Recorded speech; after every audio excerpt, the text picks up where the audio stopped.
Welcome, children of light. My name is Eva Cheyenne, and you tuned into the Phoenician Star. Back when I was homeschooling my children many years ago, when they were really small, we had a discussion about living and non-living things. And the quality that sets living things apart from non-living things is the ability to breathe. Everything that lives breathes. I've even seen videos of the forest floor breathing. If you don't believe me, look it up. I thought it was weird when I first saw it too. And it shouldn't have been weird considering that I grew up in somewhat of a forest. And I used to feel the energy around me, but I never knew what it was, Or I thought I was crazy, I'm not really sure. But everything that lives breathes. And that is part of the reason that I like to do deep breaths before we begin. So we're going to do like we always do if you're not new to my channel. And if you are, we're going to take a few deep breaths, ground your own energy, and be thankful for being alive. I'm going to be quiet and start talking again in a little while. Let's go.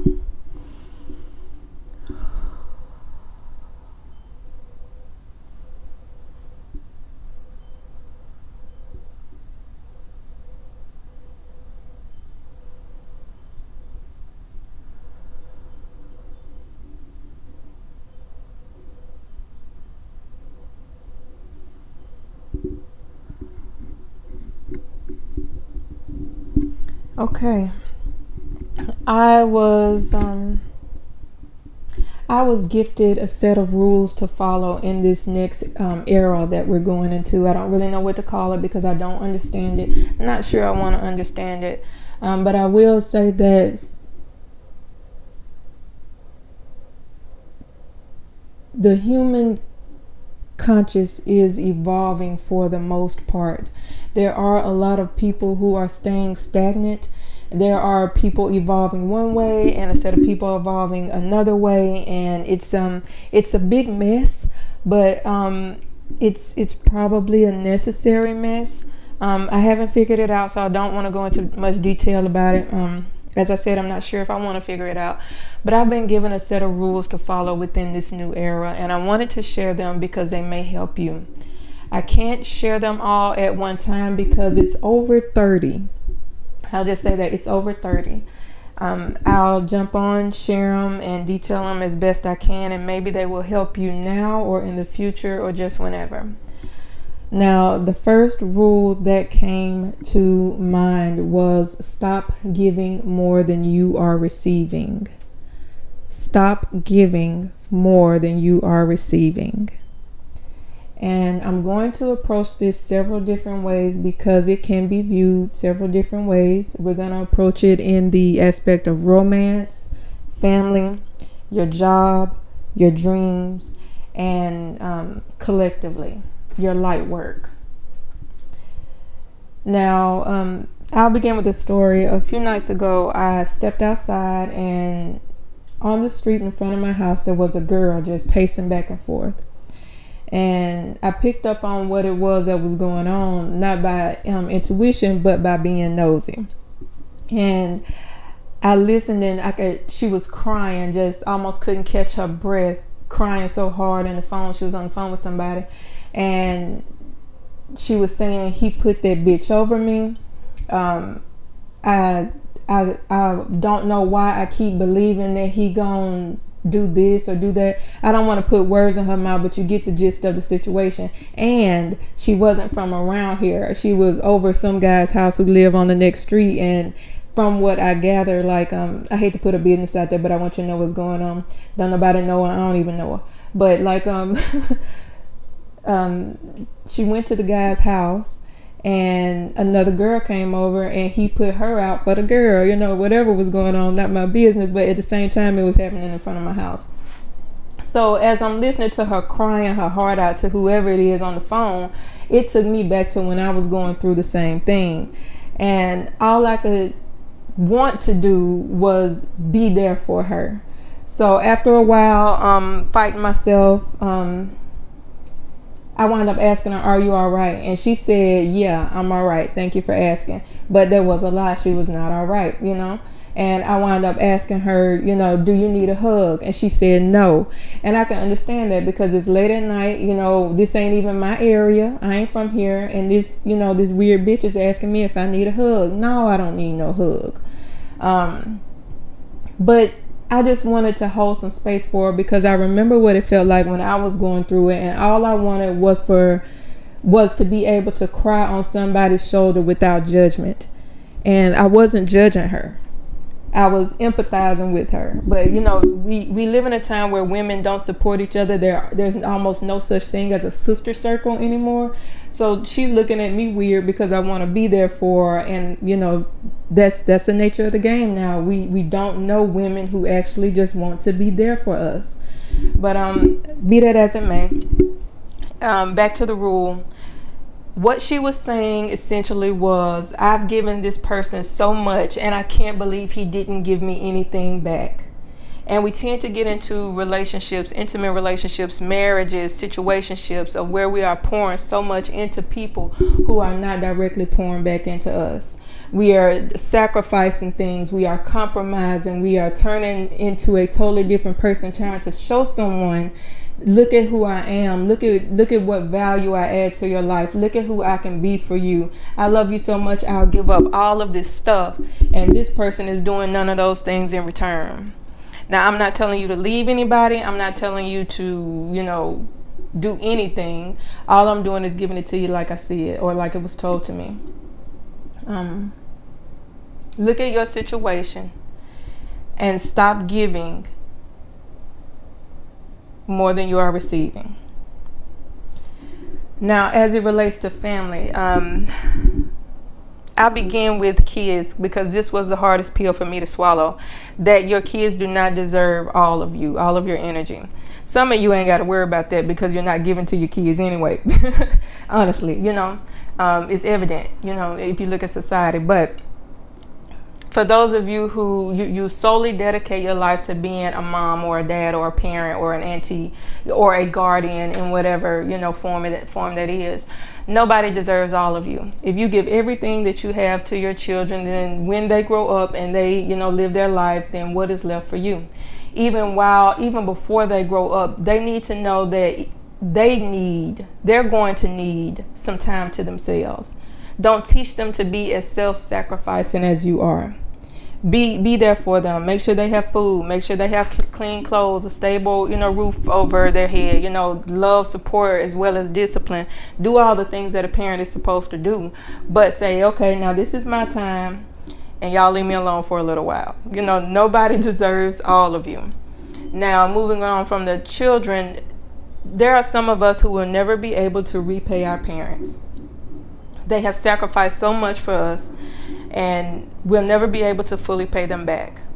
It's good to try. So I'm not saying don't try to cut your parents off if you have good parents. Some people don't, and I recognize that.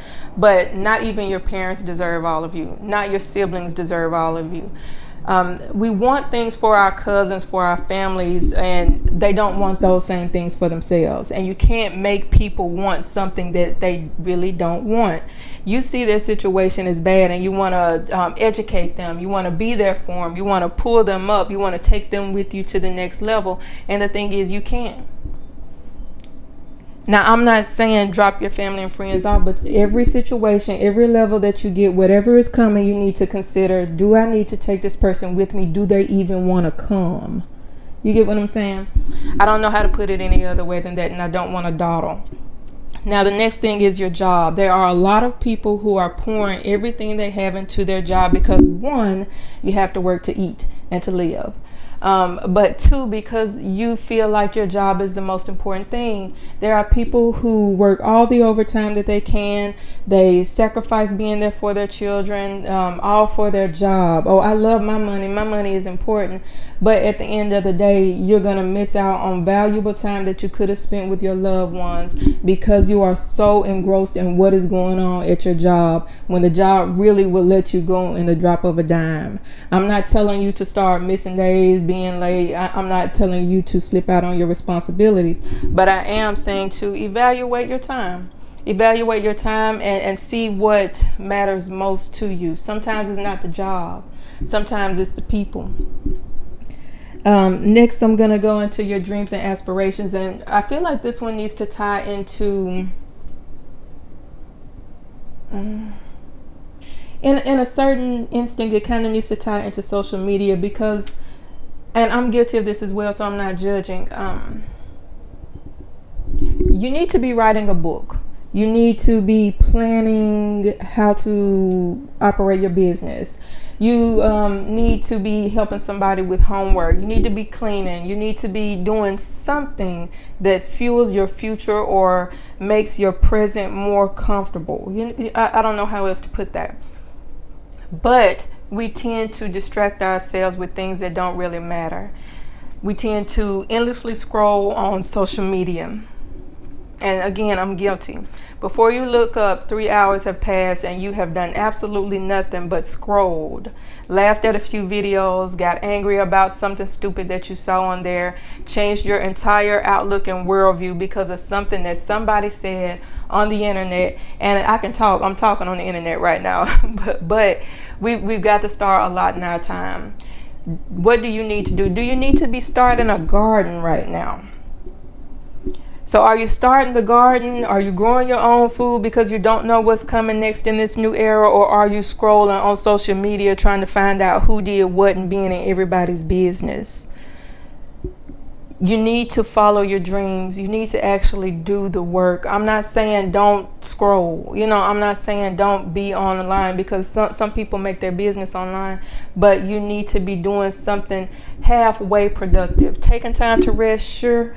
But if it's not feeding your future, if it's not going to give you anything back that's of value, then you need to stop feeding it. I'm going to have to leave it at there before I start rambling. Now, as it pertains to collective energy and light work, my light workers, my earth angels, my empaths, my healers, the people who send out prayers and energy towards the world, I'm going to have to say it as rough as it's coming. As of right now, and really the past couple of months, the world does not want your energy. The world does not want you to heal it. You can send out as many prayers as you want. You can send out as much Reiki as you like. The world wants to do whatever it is that the people, want it to do. Really, they want this shit to crumble, okay? The earth is ready for a change. I feel like she is ready to shake the dirt off her shoulder. And you've got to stop sending your energy, hither and yon, everywhere that you feel like it needs to go, and reserve your energy for the things that matter. Heal yourself, heal your immediate community. Say your prayers maybe every once in a while, but you do not need to be sending out your spiritual energy every freaking day or even every week. And I will even go so far as to say you don't need to send it out twice a month. Maybe do you a worldwide prayer once a month, but other than that, your energy needs to be on reserve because the world is not about to give you. And when I say the world, I mean the people of the world. I'm not talking about Mother Earth. I'm talking about the people, the humans of the world. They are not about to give you back what it is that you've been getting. And I know that we've been put here for a reason to help mankind evolve, but this one, light workers, earth angels, empaths, healers, we've got to sit this one out. Stop giving more than you are receiving. That's the first rule that I was given. I hope that helps in some way. Remember to take your deep breaths. Be careful out there and follow your own star.